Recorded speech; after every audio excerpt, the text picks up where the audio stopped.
What is going on, YouTube? Pass the prop NBA today. We're coming at you guys on a 8 gamer tonight. Not a terrible slate. Couple big spreads. A lot of pretty close spreads. So should be a good mix today. Joined as always by my guy Stu. What's good, man? Yeah, nothing much. Busy weekend, obviously. NFL going, playoff football. We got Josh Allen versus Patrick Mahomes. It was a fun weekend for me. So now it's a little calmer. It's a little bit weird, right? There's been so much madness these last couple days. We get a little bit of a break. But that being said, I love today's NBA slate. I think we got some really good picks. So I'm excited to keep it going, get that momentum in a little bit of a different sport today. Yes, sir. Yes, sir. And before we get into it, obviously want to make sure we do our recap and everything there. Amon-Ra comes through real late in that one for the receptions. Yep. I believe he had 80 yards or so, and then that touchdown, but tough one. Just short, but I mean, you lose a little bit on it, and then we won with our next play right here. So at least I ended up, going even on the show right there, 2-1. Obviously, wish Amon-Ra could have got us a couple more yards right there, but can't complain about going positive. Josh Allen pretty much got this for us in the first half right here. He was on it. Yes, sir. I'm still upset about the Jordan Love one, man. It sucks with that missed field goal, man. If he made that field goal, I think he plays a little more conservative, but with that much time left, I know you got the timeouts and everybody's going to give him shit for that throw across his body or whatever, but you got a minute left, 2 timeouts, and you have to score a touchdown pretty much because your kicker can't make anything. So it's like you kind of got to be a little bit more aggressive. Obviously, I don't commend the throw, but still kind of growing pains, I guess. But I thought we had that on that drive. He ended up kind of going through. All we needed was like another 20 yards, and they need to drive the 20 yards, need to throw it. And he's been cashing on those types of drives prior, but not this one, unfortunately.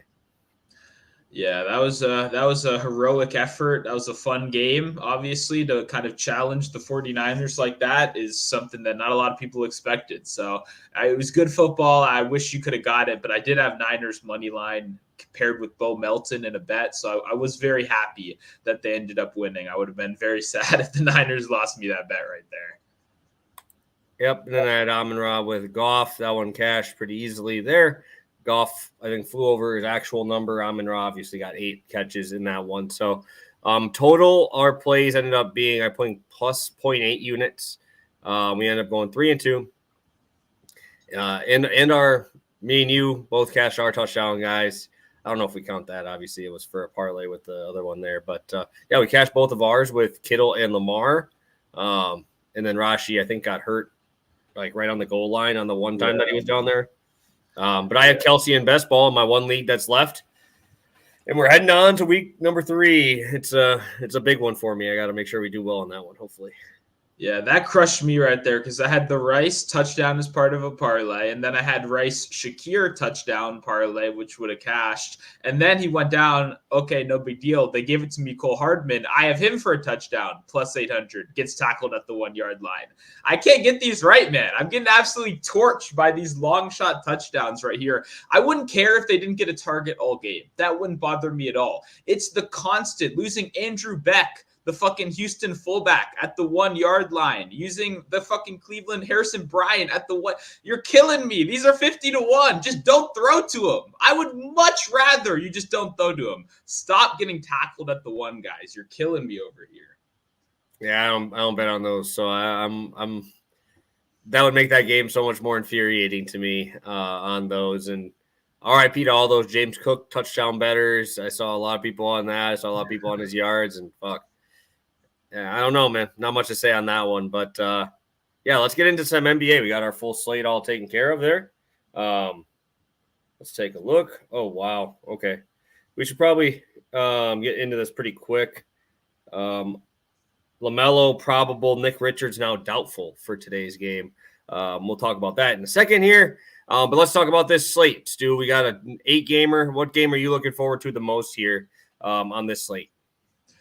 Yeah, I think for me, there's a couple good ones. I'm going to go to the one I don't have a bet in. I'm going to go Celtics Mavericks. I think obviously the Porzingis revenge narrative. We've seen some like interesting Kyrie like rebounding usage. I don't know if you've noticed that recently, kind of like blowing up out of nowhere. But I'm mostly interested in seeing the unicorn, in his former stomping grounds over there. He came to DC, had a good time. He's a very professional guy. You're not going to get anything, any crazy quotes. But if you read in between the lines, I mean, he didn't enjoy his time in Dallas. That was the worst time of his playing career. I don't think him and Luka had the relationship that he'd hoped they would. Like, I just think it was like a bummer over there. So for me, that matters. That matters. When you play 82 games a year, when you have this many, it's hard to keep track. He obviously just balled out. The rest of stuff is going to be a thing as well. He's been killing it recently, but I like me some Porzingis as well. So I'm going to be rooting for him. He didn't spend much time in DC, but he got my love over here. He's a good guy,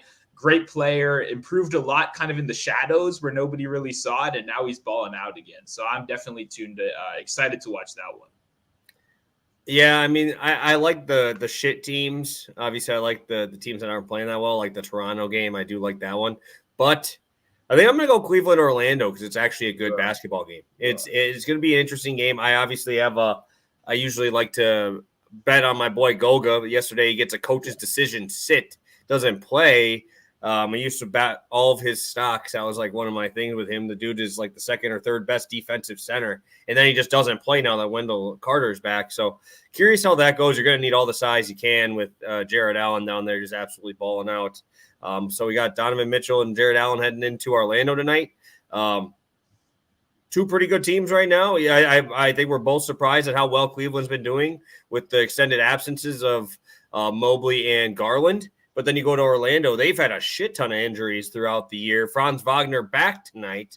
Should be an interesting game. I'm excited to watch that one. Obviously, good basketball. This would be played at like a playoff pace, right? This is going to be played at those short possessions, good defense. Offenses are middle of the pack, but I think this will be an actual good basketball game, not a great like betting basketball game. Yeah, I mean, I like the Orlando side more. For me, like Cleveland, like not even from like from a fun perspective, like Cleveland is not fun at all. Like really, like unless Donovan Mitchell is dropping like 38, they're not a fun team. Orlando, they're a little younger, a little scrappier. They throw in like the fourth backup, and you're like, oh shit, why is this guy playing well? It's one of those squads. I don't know if I can back you on there. I don't think Cleveland is this will not be like a flat screen game for me. This will be like a check the ESPN box score and see how it's going every 15 minutes kind of game. Oh, yeah. No. Main screen, definitely I'm playing Toronto, bro. Toronto, definitely a main screen. I'm talking about. That's what we're talking about here, man. What are we doing? Hey, I told you before the show. I can't do my own team when they're 15-point favorites. Right? You can't. That one wipes off. Then you just took the actual best game of the night. Then I'm talking about DFS doesn't have the option to even take anything in the Atlanta game. I'm limited, bro. What else do you want to talk about? The 14-point spread in Minnesota? Like, that game's going to be over at halftime. So I'm very limited on what I can play here, especially when I'm going to be doing a little bit more DFS tonight than like the full straight bets because I don't like the college basketball slate today at all. We have a couple NBA spots that I do like. So I'm limited, man. I can't come on here and say Packers last week, Bucks this week. Like, I got the flags up, but I'm not gonna be a homer. Right? I give you shit for picking the Washington side, and now we're here, so I can't be too much of a homer.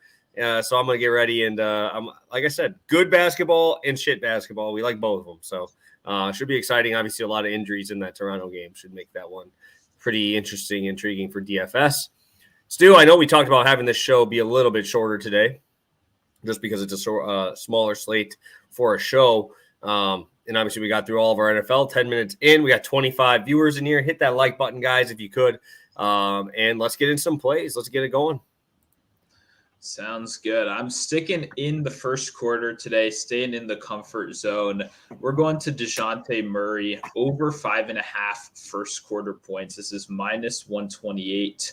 over on FanDuel Sportsbook right now, minus 130 on ESPN, and then a little bit more juice to minus 140 on DraftKings. So definitely get over to FanDuel if you can for this one. What I like the most, I like DeJounte Murray a lot today, just to be clear. He's going to be one of the most popular guys, if not the most popular play on the slate. Like, no doubt about it. There's a lot of good reasons to, right? When you look at his usage rate so far this year without Trae Young, when you look at how this offense funnels through him, he's not only going to have great scoring opportunities, he's going to have great assisting opportunities. Combine that with all of our kind of bias of seeing him be like the triple-double king back with the Spurs, it's obviously a recipe for success on gambling Twitter. What I like the most, though, is when you kind of lock into his first quarter game logs. Even then, the passing is very good, and his assist is at 2.5 for a reason. You don't get in the 2.5 first quarter assist category unless you're Tyrese Halliburton or like healthy Chris Paul, right? So the usage has adjusted in the assist category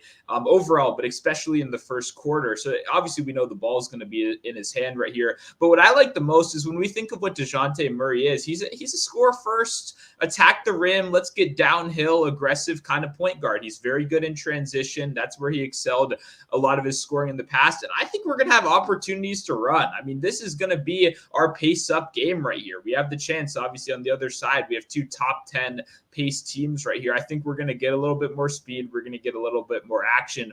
And Murray's been very successful on this number in the first quarter so far this year. When you look at shot volume, that's always the number one thing I'm concerned with. If we're going to take 6 field goal attempts per game, which is what he's averaging without Trae Young, then I'm going to have to take this. Like, I'm looking at, maybe I'll combine with the assist. The ball's going to be in his hand. But the pure shot volume is just so good that, sure, the Bogdanovich is around him. We got Bey. We got shooters all around him. But that's going to open up the spacing. That's going to allow him to get downhill and be aggressive. So for me, once again, I have him taking 6 to 7 shots, likely 1-3. He's taken at least a 3 in every first quarter without Trae so far. He's not the best three-point shooter in the world. I'm mostly, concerned with the downhill volume right here. But I would have this number priced at 6.5, probably like 7.5 plus money. I think they're just underestimating how aggressive he's going to be. I think they're overestimating the passing. I understand why, but this is a good matchup for him to get a little bit of scoring going. We know he's comfortable near the rim and in the mid-range. That's where you attack this matchup.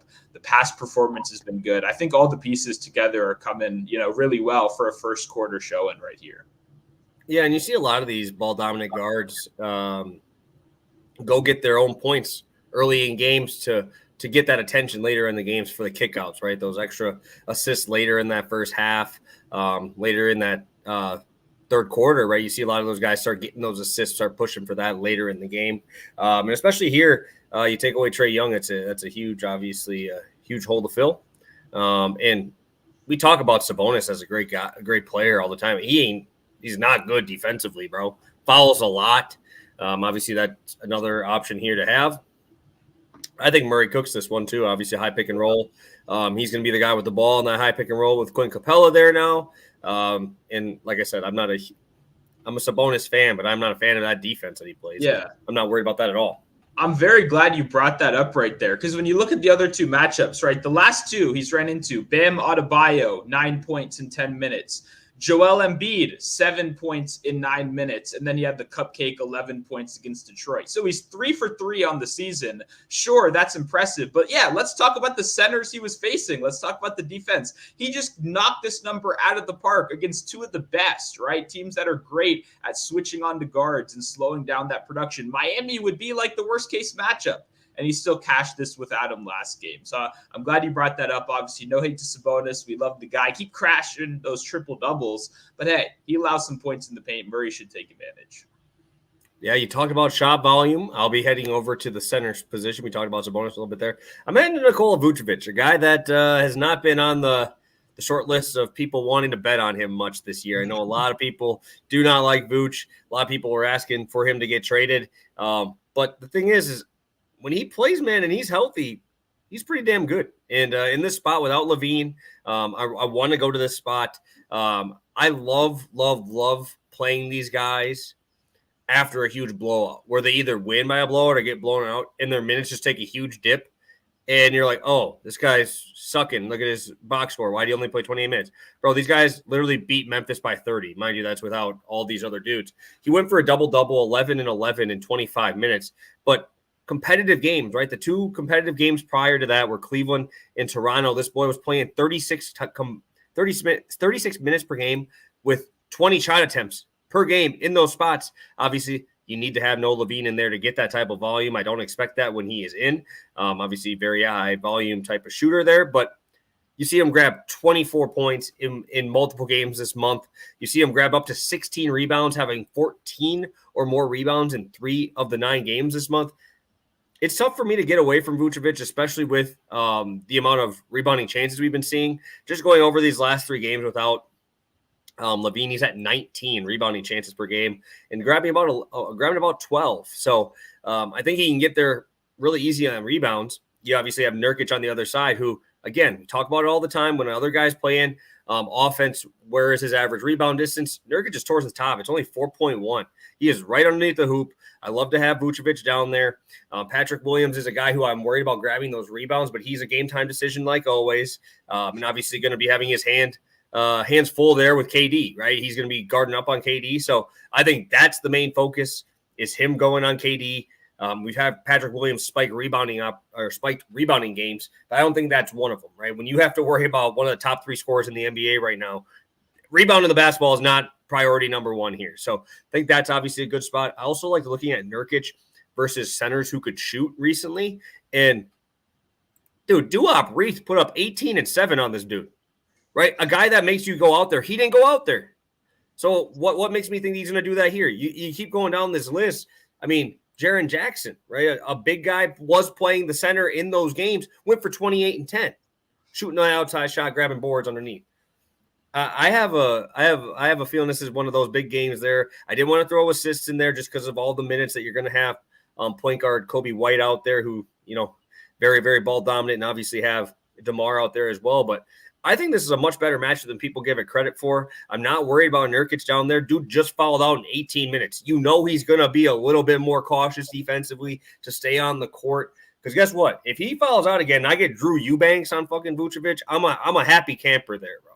But 19 minutes, he fouled out going up against Walker and Walker from the Pacers yesterday, who's a rookie, just came in and worked him, had 10 boards on him, right? You got Jalen Smith in there, the foul machine. He even got more fouls than Jalen Smith. That's impressive, bro. So I'm all over Vucevic. I actually kind of like this spot for him.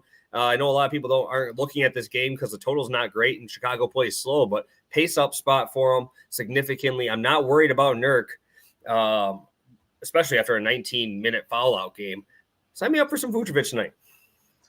Yeah, too, especially like you mentioned, pace up. I mean, they're going to have to keep up, right? I mean, this is the Suns we're talking about. They're going to spread them out. They're going to shoot. They got their guys back, and they're playing pretty good basketball. But the Bulls under the radar, they've been keeping up. They've been staying very competitive, right? And I mean, the only thing I said to you before, I kind of like the passing with Vucevic a little bit. I don't hate the points, rebounds, and assists total. Obviously, you kind of mentioned Kobe White. He has definitely been very ball dominant, but he's not a pure point guard at the end of the day. He's a shooting guard naturally a little bit more. He wants to let it fly, and they want to get him in those spot up opportunities. And that we get those dribble handoffs, we get those pick and pops, we get a little bit of creativity from the center position. But overall, I like Vucevic. I agree. He's been a little bit hated by the public, right? I don't think people line up to bet on Drummond, right, when he's in there, and then Vucevic comes back and the whole world's like, fuck this team again. But I agree. I think there's a little bit of value right here. They need him to step up in the scoring department if they want this game to stay close.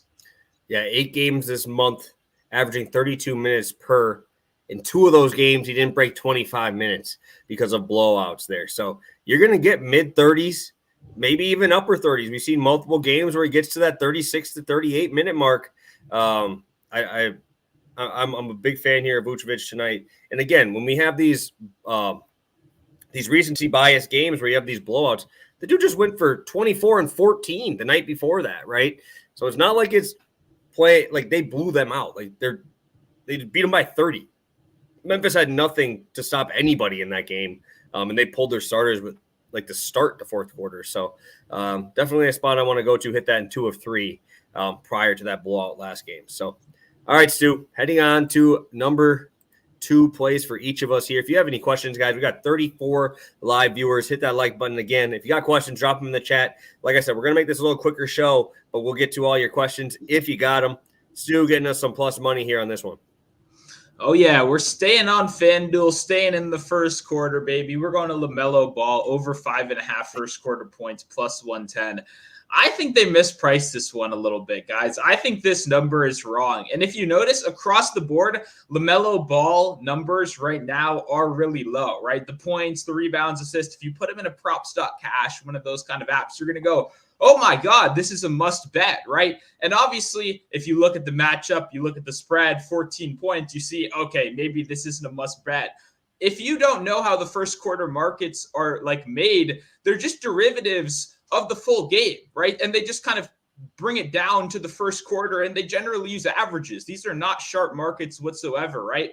And because of that, we're getting a reflective first quarter number of the full game script when that's not necessary right here, because LaMelo Ball, since he's come back, he's aggressively played 8 minutes in every game so far. That lines up with his full season average, and he's crushed this number in 3 of 4 games. The one miss was obviously the toughest matchup there is against the Miami Heat, but he did end up bouncing back from that with an 11-point outing last game in the first quarter, right? LaMelo Ball, the one thing that is stopping him in these games is blowouts. 35% usage rate since coming back. This is his team. They're letting him shoot when he wants, pass when he wants. It's LaMelo's team, right? And he's coming off a rest game, right? It was injury management. He should be good, ready to go right here. It's going to be a solidly paced matchup. It's not a good matchup, right? The other team is a very strong defensive team. I don't want to take anything away from that. But we got a little bit of narrative as well, right? We got these two guys who've been tied to each other pretty much their whole career.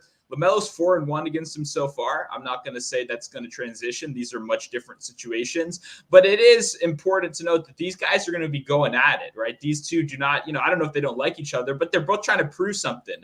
And for me, I think we're just fully taking advantage of the fact that the way these numbers are calculated is just wrong. And yeah, sure, the full game numbers deserve to be much lower because of what's happened so far this season and the blowouts.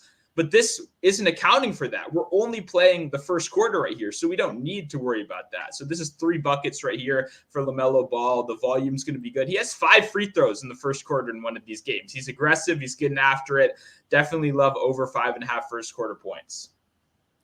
Beautiful. Yeah, no, and I also like to talk about this as well.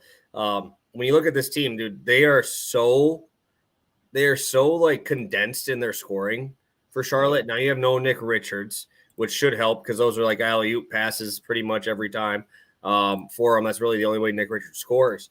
But also, you got McDaniels out there probably guarding up on Miles Bridges, and that's one of the 3 dudes that scores on this team.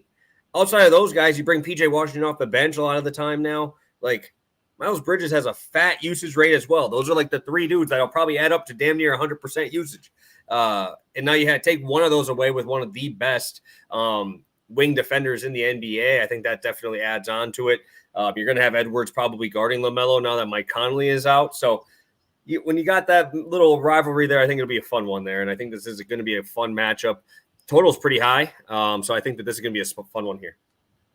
Yeah, I completely agree. I mean, it might not be a fun full game, it might be a terrible full game, but at least in the beginning, it's going to be fun. That's what I'm accounting for right here. We'll talk about it a little bit more in the long shots as well. I see Brandon asking if I'm putting 1 unit on this. Yes, I do have 1 unit on this. And then a little spoiler, I'll post it on Twitter a little bit later too. I actually brought it down even lower. I played 4 first quarter points, and I paired it with Edwards 6 first quarter points for minus 125. That'll be a Twitter play a little bit later. But hey, if you're tuning in right now, we appreciate you. You get that kind of thing early. That's what you get when you tune in to Pass the Prop. So appreciate the question. I love LaMelo in the first quarter. I think they just calculated these numbers a little bit wrong. It's a soft market. Not that many people bet it. And hopefully we can, make them regret it after today. Yes, sir. Yes, sir. I think it's funny, Luke, bringing up one of the guys I'm about to bet on as well in there. 3080 guys in here live. Again, hit that like button if you could. Helps us, goes a long way for us. Thank you. Talking about my boy Scotty Barnes. I actually have a bet on Scotty Barnes, and rebounds is going to be a part of it. And we roll Scotty Barnes over 28.5 points plus rebounds. Minus 130 on DraftKings, minus 113 on FanDuel. I think that in itself is a pretty good indicator. I actually kind of like the rebounding portion here for Scotty in this spot. I know he hasn't been getting to the number that everybody's been wanting him to get because he was, pushing triple doubles, right? I cashed that triple double on him because the dude was grabbing almost everything down there. But now you obviously have no Pirtle right now. And also over these last 3 games since Siakam has left, dude, his rebounding chances is close to 13, and he's only grabbing 6. Right. So if you're going to give me that, that's I think that rate's going to obviously hit some positive regression. Earlier on in the season, he was close to like 65% conversion. Now we're under 50%. I obviously think that will change there, especially when you have a guy like Quickly on the court with you who's not really looking to rebound. Barrett really only rebounds when he's making his shots. And if he's not, then he just pretty much, boring in the corner, just sitting there and whining he's not getting the ball. He's not really going for anything. But when he's hitting the shots, then yes, he goes for everything there. But I really like this spot for Scotty here. Again, outside of that last blowout, I like those blowouts and going right back to those guys right after him, right? He played 33 minutes, shot terribly. It was against New York, in New York. We just had the trade with those guys, so that's obviously in there as well. They were probably a little bit more hyped up for that one than Scotty was, right? Because you had Quickly switch, you had all these trades with those guys. Obviously only put up 14 shots in that one, but we saw him get 18 and 16 in the 2 games since Siakam has left, which obviously I really do like. We saw him get 20 and 31 points, just actual scoring points. So you can see him get over this number just on points alone. You go over to the Memphis side, they really struggle guarding the 3-point shot, bottom 5 in that category. Scotty has been putting up a little bit more of those this season, but also dude's been driving a ton, getting to the bucket. I think he's going to grab enough rebounds tonight. Obviously, Xavier Tillman is your center you're fighting with now, and you're having Chris Boucher, Porter, these just unknown guys. Chris Boucher is a fantasy legend if he would actually play more than 12 minutes, but they won't play him more than 12 minutes. So that's not something I want to get into on the show here. We're trying to make it quicker, and I'm going to go on a rant. I ain't going to do that. But this is a spot here. There's no real true center here for either side.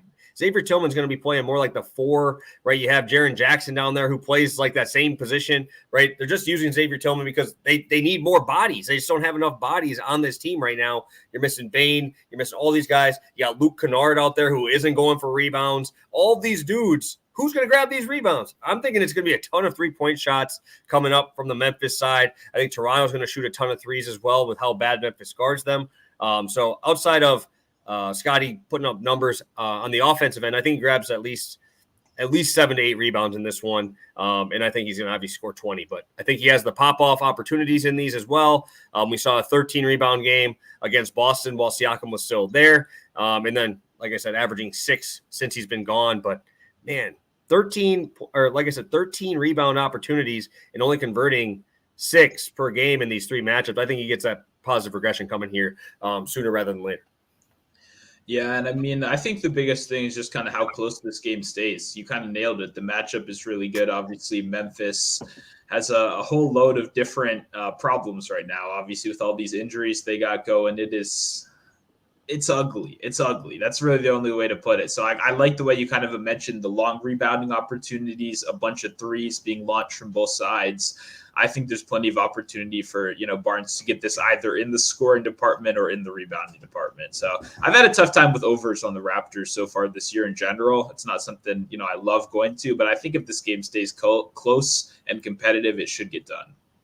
Yeah, and I definitely hear you on that. I haven't bet on them since the trades, so this is my first bet on the Raptors since all of this stuff went down. I wanted to get a little bit of data.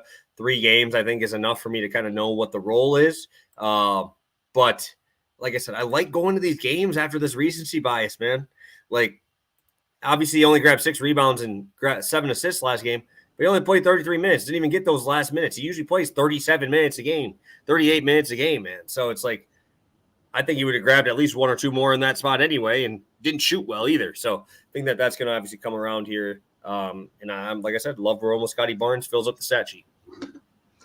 Yeah, I'm looking forward to it. I hope that game stays close. I don't know if I'm going to have any Raptors. I'll obviously tail that spot right there. But I think whether it's a Kennard, I think I'm going to find – I love the role players too much. You guys know this. I tried to stick to some starters today, got some great spots, but there'll be some role players getting bets. How could I resist Luke Kennard at like a high usage rate for the first time ever?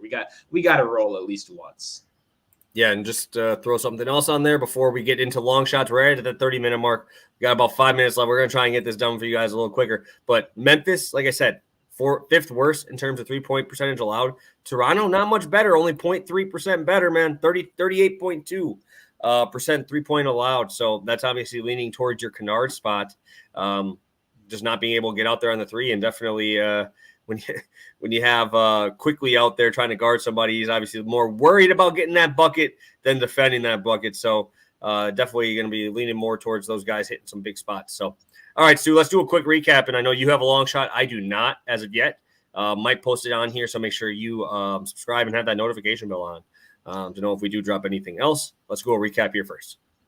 Yeah, and you just made me mad. Fuck Gary Trent. Got to get that in there before we keep it going. Just get this guy out of here. Why would I ever bet on him? That's my own fault. Anyway, quick recap. LaMelo Ball over 5.5 first quarter points, plus 110 over on FanDuel Sportsbook. My favorite play of the day. Then we got DeJounte Murray, same category, over 5.5 first quarter points, minus 128 over on FanDuel Sportsbook. Beautiful. And I will be rolling with Nikola Vucevic over 29.5 points plus rebounds at minus 110. And also my guy, Scotty Barnes, the thumbnail of the video today, over 28.5 points plus rebounds. I got to go back and look at like the numbers on when I put this dude or put anybody as the thumbnail, because dude, I don't know if you've seen this Kevin Knox going off when I put him on there, bro. He had a couple pop-off games there. So he made that on there. Obviously, the KPJ triple-double will live down in history on the NBA show when he was on the thing there. So we'll see. Stu, you got a long shot for me, another first quarter spot. Yeah, I mean, I'm feeling good about it. Let's stay in the same market. We're going LaMelo Ball and Anthony Edwards, both 10 first quarter points, right? When you look at it, Anthony Edwards is one of the most consistent first quarter scoring guys. He's not doing the heavy lifting right here. It's plus 150 for his leg. Or actually, sorry, I did just realize I fucked this up too. It's LaMelo 8 first quarter points, because that's as high as you can go. They actually won't even. I want to bet 10. Give me the fucking 10. They're not giving it to me right there. I got too aggressive right here, and I told you the wrong thing. That's my bad. So LaMelo Ball is doing the heavy lifting at the plus one. Or sorry, Edwards is. Oh my god, I can't freaking talk. The point is, Edwards is at 10 points, and it's only plus 150. He is supposed to be there. That is the guy. That is the alpha, right? He is one of the best first quarter scorers in the league. LaMelo Ball is the guy that he's obviously already talked about, priced really low. But when you look at it, when he's come back, 2 of his first quarter performances have already been 11 points, right? 11 against New Orleans, 11 against against the Spurs. This is a guy that I mentioned it earlier, 35% usage, baby. We're letting it fly. So to think that, obviously it's a tough matchup, but the fact that we're not even getting anything higher than 8 is kind of telling the story itself, right? I played it at 220 solo, but I want the 10. I want to go higher right there, but we're not getting that. We're only getting 8 right here. And then I mentioned Anthony Edwards, one of the most consistent guys out there. When you look at the scoring, it's Luka, it's SGA, it's Booker, and it's Edwards. Those are the kings of first quarter scoring. We're talking about 10 plus minutes in every single game. We're talking about 6 to 8 shot attempts. The volume is king, and Anthony Edwards is going to have the volume. The biggest reason we're worried about is blowout, right? And this kind of takes it out. These two have a little bit of a, they've been tied to each other their whole career, right? It's two very notable young guys in the career or in the league, whether it's a rivalry or not. There's some extra incentive to go out there and play your best. So for me, I love that we're getting both of these prices right here. I think both these guys are going to come out the gate firing. Yes, sir. Yes, sir. Let's take a look. I don't think we have anything else in the chat. Our boy Cashville, thank you, man. Appreciate it. Got 16 likes, guys. We still got 35 of you guys with us here. If you could hit that like button before you leave, we'd appreciate it. No, unfortunately, Luke, I don't think I'm going to have more than probably maybe one play. So I probably won't have any free plays out. This is a garbage slate, bro. Tomorrow's hype, bro. Tomorrow's hype. This one, one of those throw-upping guy emojis, whatever those are. One of those like that. I'll run this to you, Stu, before we head out. Only question I see left. Wemby over 21, Giannis 30 points, Dame 3 threes.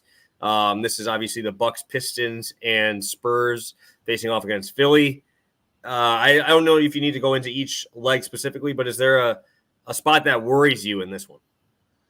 I'm not betting either of these guys. I mean, like, both games worry me. I'm not confident either of these stay close. Wembanyama is interesting. His minutes are getting longer, right? He's been killing it in just 25 minutes. Now he's likely, 27, 28 is probably where he's going to be at. So that's always tempting. It's just like, is this game going to stay close? I'm not sure. Same with Giannis. I mean, you kind of said earlier, you're not sure if the Bucks can blow anyone out. I don't know, man. I don't have any interest in playing in either of these games. So I like both of those guys. I love Wemby. I wanted to play him today. But when I looked at it, I just got a little bit nervous. I don't know if they keep that game close. I tried the first quarter, and then I want to play the under in the first quarter. You only play 6 minutes in the first quarter. So for me, it's just kind of a pass on both of these, blowout heavy games. Yes, sir. Yes, sir. Yeah, I don't think there's anything else to say on these games. But let's get it going, Stu. You got anything else for the people before we head out of here?